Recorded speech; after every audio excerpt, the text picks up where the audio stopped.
هذه الساعة الإخبارية المغاربية المستمرة هذا المساء، والتي نتوقف فيها بعد لحظات في فقرة وجها لوجه عند عبور شاحنة بضائع للمرة الأولى منذ نحو 7 سنوات الحدود نحو المغرب من جيب مليليا تحديدا، فيما منع المغرب عبور شاحنتين من جيب سبتة لأسباب وصفت بالفنية. أشارت هذه الفقرة مشاهدينا الكرام، ونبدأ هذه الحلقة.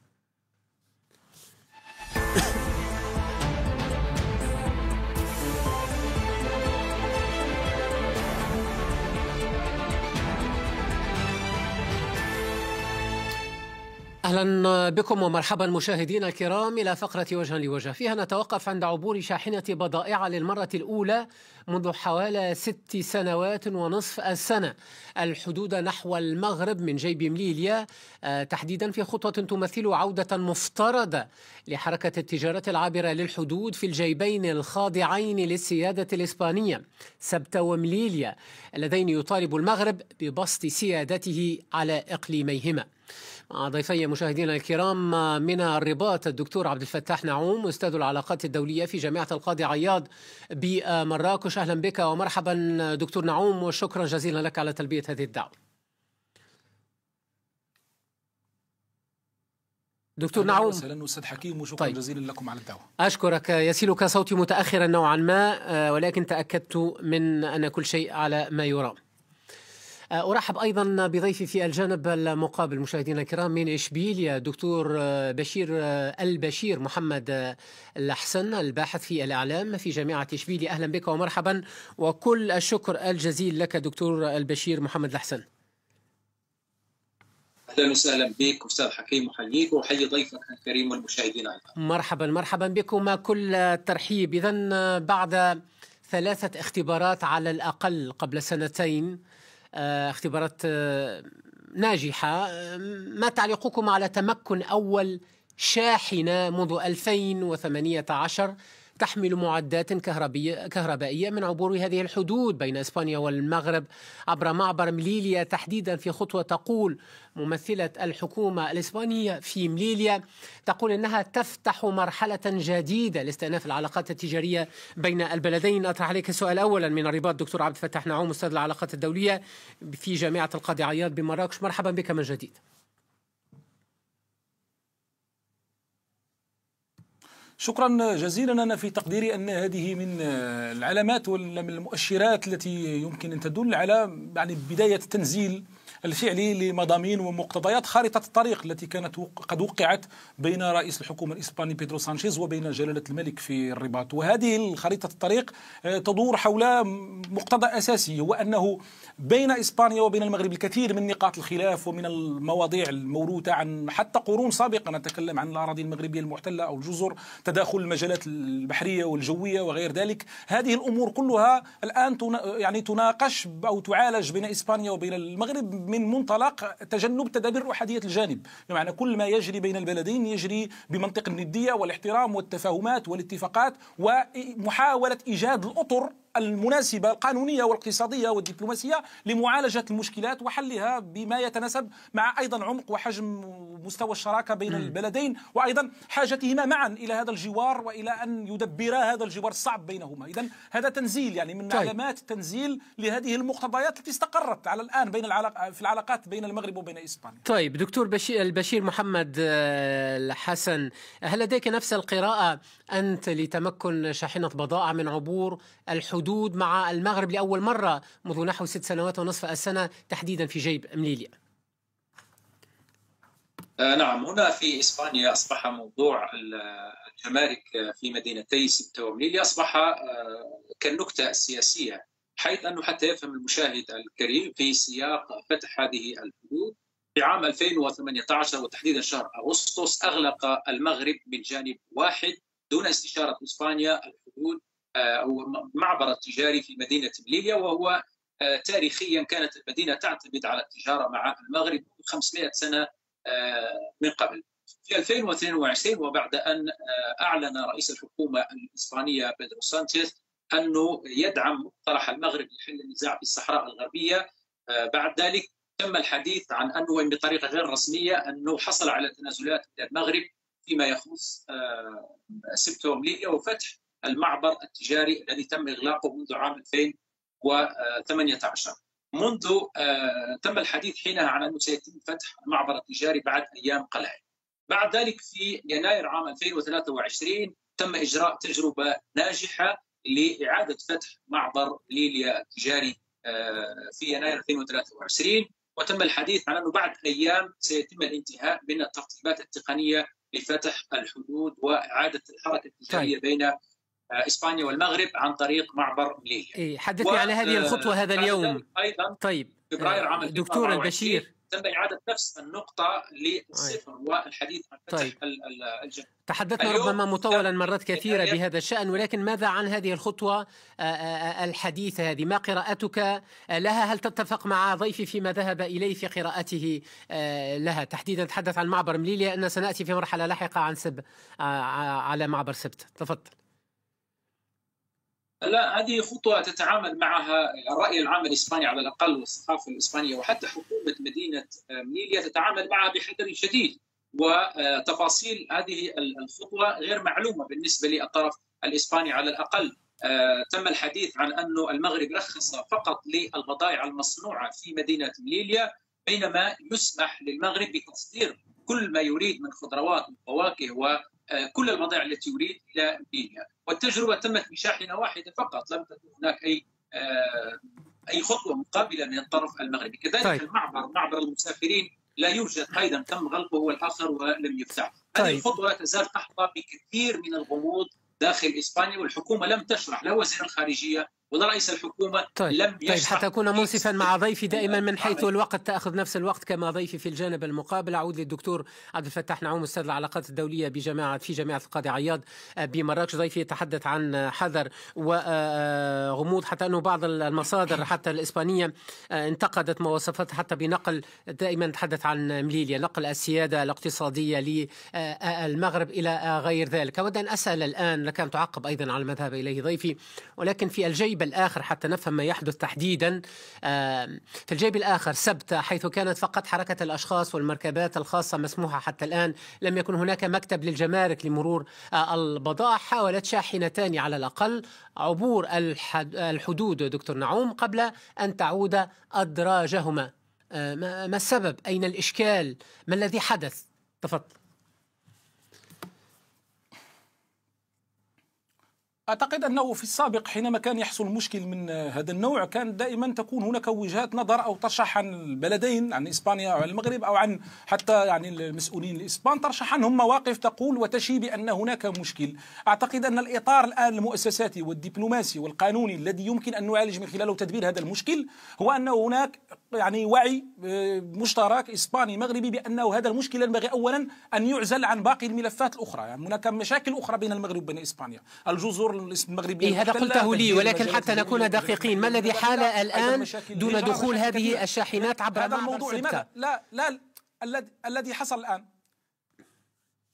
ما دام قيل أن الموضوع متعلق بتدبير تقني، وبأن الجهات الإسبانية الحكومية الرسمية لم تقل أن هناك مشكل مطروح بين المغرب وبين إسبانيا بين الصدد، فالموضوع متعلق بتنزيل أحد مقتضيات خارطة الطريق. يعني أنا أقول أنه هذه هي الفلسفة الآن التي تنتج من هذه المضاير. الضيف يعني الكريم يتحدث عن الموضوع بمنطق النكات، يعني ومن النكات التي ينبغي أيضا الحديث عنها هو لماذا إسبانيا كانت تعامل بالمثل جبل طارق حينما كانت تغلق عنه الحدود، وكانت تحدث بينها وبين بريطانيا مشاكل في العام 2002 وقبل العام 2002 في استفتاء يعني الستينيات، وبعد العام 2016 حينما أراد سكان جبل طارق أن يبقوا أوروبيين أو في الاتحاد الأوروبي. دائما كان يحصل نفس المشكلة. أيضا أكثر من هذا نعالج هذه المشكلة أخي حكيم أحيانا وكأنها تحدث بين المغرب فقط.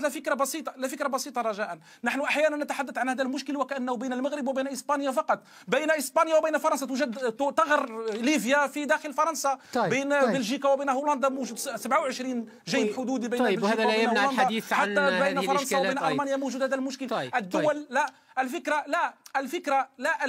الفكرة التي أريد أن أقولها وأنه حينما تنضج العلاقات بين الدول على المستوى الاقتصادي والدبلوماسي يصبح هذا الموضوع تدبيرا جمركيا قنصليا بسيطا. وحينما يكون الموضوع فيه خلافات بين الدول على مناحٍ متعددة يصبح مشكلا، وهناك من يريد أن يحوله إلى نكات ويحوله إلى أشياء. طيب أنا فهمت قصدك، وفهم أيضا ضيفي في الجانب المقابل الدكتور بشير محمد لحسن الذي أعود إليه للسؤال عن سبت تحديدا. يعني في سبت الانتظار ما زال مستمرا لفتح المعابر التجارية مع المملكة بعد رفض السلطات المغربية دخول شاحنتين لدواع وصفت بالإجرائية حتى من الجانب الإسباني. ما حقيقة الأمر من وجهة نظرك؟ نعم، عندما تحدثت عن موضوع النكتة هو أنه كيف يمكن أن بلدين لهما الكثير من اللجان للتنسيق، هناك زيارات مشتركة، هناك تواصل مشترك بين المؤسسات المختلفة في البلدين، كيف يمكن أنه بعد سنوات معبر ميليا مغلق منذ 2018 كيف أنه تتم الإعلان عن الانطلاقة الرسمية ويحتفى بذلك رسميا وبعد ذلك يتم الحديث عن وجود مشاكل. أعتقد أن الصحافة الإسبانية تعاملت مع هذا الموضوع بنوع من السخرية، أو صحافة اليمين بالخصوص تحدثت عن أن المغرب يضع دائما العراقيل أمام أي محاولة لفتح المعبر التجاري بين البلدين. لكن في حقيقة الأمر لا يؤثر فقط على إسبانيا، وليست إسبانيا هي من تسعى لفتح المعبر التجاري بين البلدين، أيضا المغرب متضرر لأنه قبل أزمة كوفيد كان هناك أود إجابة عن سؤال يستسمحكم، لأنه ما أوده إجابة عن سؤال. ما الذي حال الآن دون دخول البضائع عبر معبر سبتة من إسبانيا إلى المغرب؟ هذا سؤالي، يعني إذا كانت لديك ربما إجابة لو سمحت. كما ذكرت لك أستاذ حكيم في البداية، الحكومة الإسبانية هي التي تتولى موضوع التنسيق مع المغرب لفتح المعبر التجاري، وهذا شأن داخلي إسبانيا على كل حال. الحكومة في مليليا هي حكومة من الحزب الشعبي المعارض، والحكومة في مدريد الحكومة المركزية في مدريد من الحزب الاشتراكي، ولا يوجد هناك تنسيق مباشر بينهما. وتحاول حكومة مدريد وتحديدا وزارة الخارجية احتكار كل ما تعلق بفتح المعبر التجاري. لا توجد تفاصيل. تابعت قبل يومين مقابلة مع القناة الثالثة الإسبانية لرئيس إقليم مليليا وهو من الحزب الشعبي المعارض، قال أنه لا توجد لديه أي تفاصيل حول كيفية إدارة هذا المعبر، ولا توجد تفاصيل حول البضائع المسموح وغير مسموح. هناك الكثير من الغموض، وهناك انطباع إسباني أنه المغرب لا يمل من تقديم المزيد من العراقيل، وأن إسبانيا تنازلت كثيرا في ملفات، حتى ملف الصحراء الغربية تنازل فيه رئيس الحكومة دون إجماع في البرلمان، وقدمت تنازلات أخرى في ملفات الهجرة، والحديث الآن عن المجال الجوي في الصحراء الغربية وكل هذه المواضيع. إلا أن المغرب هناك انطباع سائد لدى الصحافة الإسبانية والرأي العام أنه لا يمل من وضع شروط جديدة كل ما تم التوصل إلى اتفاقيات. والحديث عن أنه هناك مشاكل تقنية، أعتقد أنه هذا لا ينطلي على أي أحد، لأنه هناك لجان لديها من الوقت ما يكفي. منذ كورونا إلى الآن مضت 5 سنوات، وكان هذا الموضوع يكفي لأن يتم فتح المعبر التجاري لو أراد المغرب، لو أن له نية صادقة وجادة في زيارة بيدرو سانتوس تمت 2022. طيب سيد محمد الحسن، المغرب نفسه تحدث عن الموضوع بأنه يريد فتح هذا المعبر. طيب أشكرك. طيب أشكرك واستسمحكم لحرصي على أن تكون هناك إجابات دقيقة دائما في صلب الموضوع، لأنه هذا بفضل ذلك سنتقدم في هذه الحلقة وأنتهي من حيث ذهب ضيفي ومن حيث حتى ذهبت أنت منذ لحظات أيضا دكتور عبد الفتاح نعوم، حين قلت لي أنه ينخرط في سياق تنزيل أحد مقتضيات خارطة الطريق. يبدو أن فقدنا الاتصال مع ضيفي في من إشبيلية، سنحاول ربط الاتصال معه. وبحديث ضيفي أيضا عاد إلينا ضيفنا من سيد بشير محمد الحسن بالحديث عن المجال الجوي. وددت أن أسألك، لأنه هذا ما يتم ترويجه والأفضل هو أن يطرح السؤال حتى يكون هناك جواب. البعض يقول أن الحكومة الإسبانية التزمت، بعض المصادر بشكل غير رسمي يقول أنها التزمت بنقل رقابة الملاحة الجوية في الصحراء الغربية إلى المغرب دكتور عبد الفتاح نعوم، وإلى حد هذه الساعة لم تقم إسبانيا، لم تفي بهذا الالتزام، لم تقم إسبانيا بذلك. وهذا ما يفسر في الجانب المقابل أن المغرب حتى الآن كما يقول البعض دائما يعرقل الحركة التجارية على الأقل في سبتة، مع أن إسبانيا نفسها، إسبانيا الرسمية، تقول أن المغرب لا يعرقل هذه الحركة التجارية في سبتة. ما حقيقة الأمر؟ وهل لي الأمر رابط بحركة الملاحة الجوية في الصحراء الغربية؟ هذا الموضوع يعني فيه لغط كثير وفيه الكثير من المغالطات. موضوع إدارة الأجواء في الصحراء المغربية هذا لغط فارغ. لماذا؟ لأن هناك لدينا وثيقتان فلنعود إليهما. وثيقة خارطة الطريق البند السابع يتحدث عن حل مشكلة تدبير تداخل المجالات الجوية، لا يتحدث عن إدارة إسبانية، يعني لا يوجد هذا الكلام. أي من ناحية أخرى أي إنسان متصفح للإنترنت الآن فليدخل إلى الموقع الرسمي لوكالة إنير التي هي الخادم أو مشغل الجو في إسبانيا، لا توجد فيها أي معطى تقني يتحدث عن إدارة إسبانيا، فقط تداخل من ناحية الجزر الكناري. هناك بعض التداخلات في المجالات الجوية وأيضا في المجالات البحرية هناك تداخلات، لكن هذا الكلام هو لغط تديره بعض الجهات الأوساط اليمينية. وأنا قلت يعني هناك من يتحدث عن النكات، وهناك من يشكك في النوايا، وهناك من يبحث في الضمائر. هذا مشكل لدى بعض الأوساط في إسبانيا التي لم تفهم أنه من صلاحيات الدولة في إسبانيا على مستوى الأمن وعلى مستوى صناع القرار يعني في الدولة في إسبانيا أنه من مصلحتهم أن تكون هناك شراكة جادة وندية ومحترمة بين المغرب وبين إسبانيا، وهذا ما ذهب إليه سانشيز. سانشيز لم يكن على ود مع المغرب، سانشيز لم يذهب إلى هذا الموقف. لو جاء مكانه أي كان سيذهب في إطار هذه المعادلات الكبرى. حدث نزال وصراع كبير بين إسبانيا وبين المغرب، وإسبانيا أذعنت إلى موازين القوى أي الواقع إلى ما ينبغي أن يكون بين المغرب وبين إسبانيا من تفاهمات كبرى خرجت في اتفاقية خارطة الطريق. غير هذا هؤلاء يحاولون أن يلعبوا لعبة الانتخابات، أن يستميلوا ويدغدغوا بعض المشاعر، أن يروجوا بعض الأكاذيب لأهداف سياسية لحظية انتخابوية صرفة، في النهاية ستصبح كآلهة التمر عند الجاهلية يصلون لها ويأكلونها حينما يجوعون. كل هذا كلام فارغ لا معنى له، لأن واقع الأمر وأن الآن اليوم بين إسبانيا والمغرب مقتضى ثقيل أساسي جوهري، هو أن إسبانيا والمغرب لا أحد منهما يقوم بإجراءات أحادية الجانب، كما اتفق المغرب مع فرنسا. نفس المضمون، نفس المفهوم، نفس يعني البارادايم الذي يدافع عنه المغرب، هو أنه ينبغي على الدول المتشاطئة المتجاورة أن تحترم قدر الجوار وأن تتعاون مع بعضها البعض من أجل حل المعضلات، والمعضلات كثيرة معضلات كثيرة ليست فقط هذه. طيب. إذن الدول الناضجة اليوم إسبانيا والمغرب اليوم يتكلمان عن ربط قاري، ويتكلمان عن جسر، ويتكلمان عن نفق بحري يعني. وهناك من ما زال يتحدث عن مشكل يمكن لإسبانيا والمغرب أن يحله بلجنة ابن رشد التي أسست في العام 95 التي تتعلق بالمدينتين المحتلتين، تشتغل في إطار ميثاق الأمم المتحدة انطلاقا من مبدأ التحكيم أو من آلية التحكيم كحل من الحلول السلمية لحل المشكلات العلاقة بين الدول. هذه اللجنة بإمكانها أن تحيا وأن تعود إلى العمل ما دامت العلاقات بين الدولتين جيدة. هناك من لا يعجبه هذا، هناك من يريد أن يتاجر، هناك من ربما هناك رائحة الغاز الجزائري أيضا في بعض الأوساط وبعض الأقلام وبعض الصحف أيضا تتصرف بطريقة أو بأخرى وتقول ما يروق من يدفع. أعود إليك دكتور البشير محمد الحسن، لست أدري إن كنت تتفق مع ما ذهب إليه ضيفا تحديدا في ردي على مسألة إدارة الأجواء أو الملاحة الجوية للصحراء الغربية. ضيفي يقول كلام فارغ لا معنى له، ما ردك عليه؟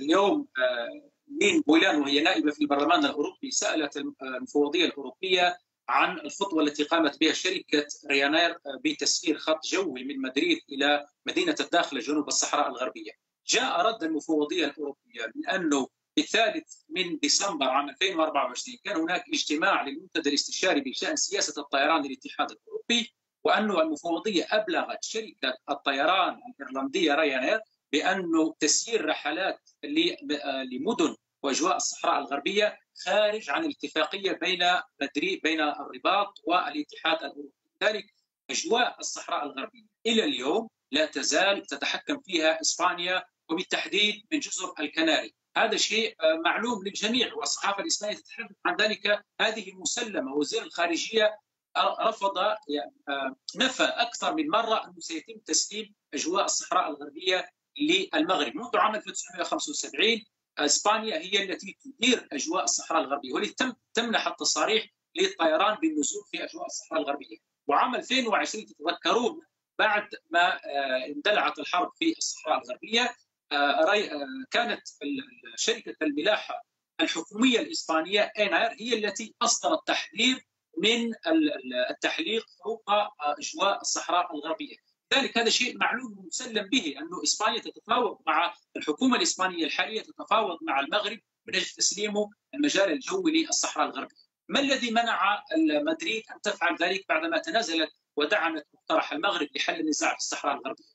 الشيء الوحيد الذي منعها مؤخرا، المفاوضات كانت متقدمة جدا، لكن صدور قرار محكمة العدل الأوروبية الأخير الذي قضى بأن الصحراء الغربية والمغرب بلدان متميزان، وأنه لا يمكن ولا يحق لأي بلد أوروبي أو المفوضية الأوروبية أن تعقد أي اتفاقية تشمل مياه أجواء أو أراضي الصحراء الغربية. لذلك الحكومة الإسبانية تريثت ولا تريد أن تدخل في دعوة قضائية ومواجهة قضائية مع خرق اتفاقية قرار محكمة العدل الأوروبية. لذلك الأمر محسوم بالنسبة للاتحاد الأوروبي وبالنسبة للمفوضية الأوروبية. وما ذكرت لك هو رأي المفوضية الأوروبية وسؤال من نائبة عن البرلمان الأوروبي لين ويلام التي سألت المفوضية الأوروبية عن أجواء الصحراء الغربية، وأكدت أن الأمر ينافي الاتفاقية بين الاتحاد الأوروبي والمغرب.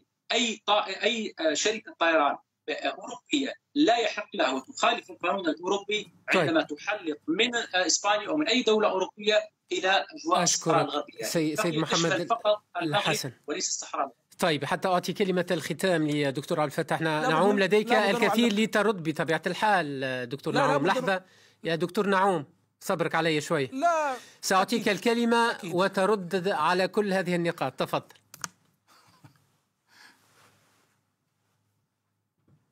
لا، أنا في نظري يعني ما يقوله يعني الضيف الكريم هو يتحدث عن أخبار منشورة، يعني كلام يقال والكلام ببلاش كما يقال.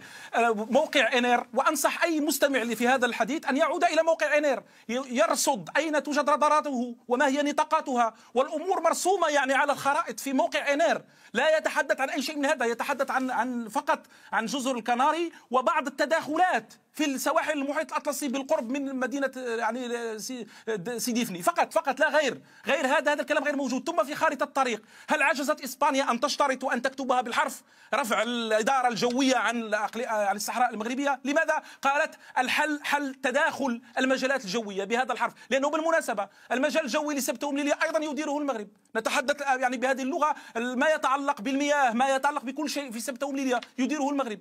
يعني لماذا هذا الكلام قيل بهذه اللغة في الخارطة، وأن هناك تداخل في المجالات الجوية والبحرية بين المغرب وبين إسبانيا ينبغي حلها. هناك معضلات تتعلق بالحدود البحرية أيضا في البحر الأبيض المتوسط وأيضا في المحيط الأطلسي. الدول تتكلم بمنطق الدول، لكن من يريد أن يردد الترهات وأن يعني ينسج الأحلام وأن ينسج الأساطير فله ذلك، يعني شأنه. نتحدث عن مسألة محكمة العدل الأوروبية، هذا الموقف لا علاقة له مطلقا بالملفات التي نتكلم عنها. ما يجري بين إسبانيا والمغرب وفي الإطار الثنائي ما يجري في المحكمة الأوروبية هو متعلق بالدول الأعضاء، مرتبط بالبرلمان الأوروبي، مرتبط بالمفوضية، لا علاقة للمغرب بهذا الموضوع من قريب وبعيد. إذا الخلط بين هذه الملفات هو مجرد بروباغندا ودعاية لا فائدة منها. طيب، وأنت وضحت وجهة نظرك، كل الشكر جزيل لك دكتور عبد الفتاح نعوم، أستاذ العلاقات الدولية في جامعة القاضي عياض بمراكش، وكل الشكر جزيل لك أيضا من إشبيلية ضيفي الدكتور أيضا البشير محمد الحسن، الباحث في الإعلام في جامعة إشبيلية. كنتما معنا في فقرة وجها لوجه. ختام هذه الساعة الإخبارية المغاربية مشاهدينا الكرام هذا المساء، شكرا وإلى اللقاء.